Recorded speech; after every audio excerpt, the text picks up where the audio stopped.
The most important personal asset in business.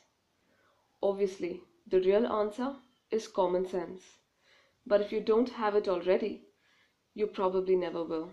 And there's nothing I can say here that's going to change that. Common sense aside, then the most important asset in business is a sense of humor. An ability to laugh at yourself or the situation.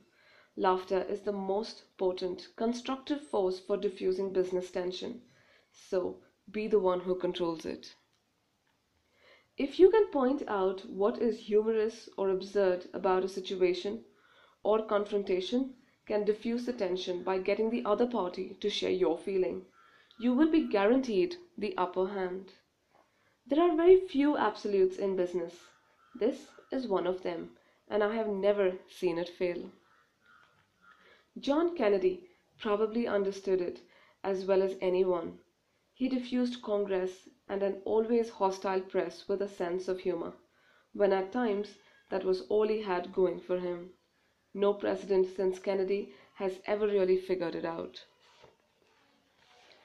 A sense of humor creates one of the most favorable long term impressions. A single humorous, self effacing comment can immediately let someone know that you don't take yourself too seriously, and that is the sort of thing that people remember. It is also the best way to start a meeting. You don't need to have them rolling in the aisles, but a mildly pleasant remark at the outset will create the right atmosphere for everything that follows.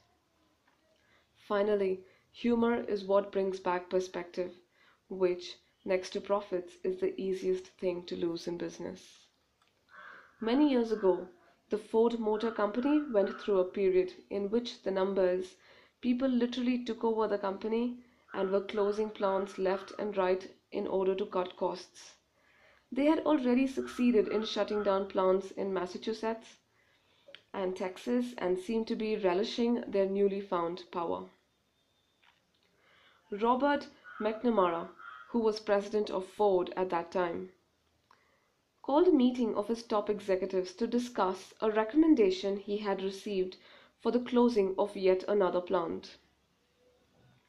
Everyone was against it, but the predictions from the accountants were so grim no one was willing to speak up.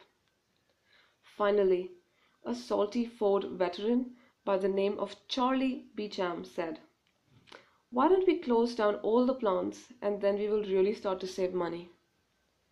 Everyone cracked up.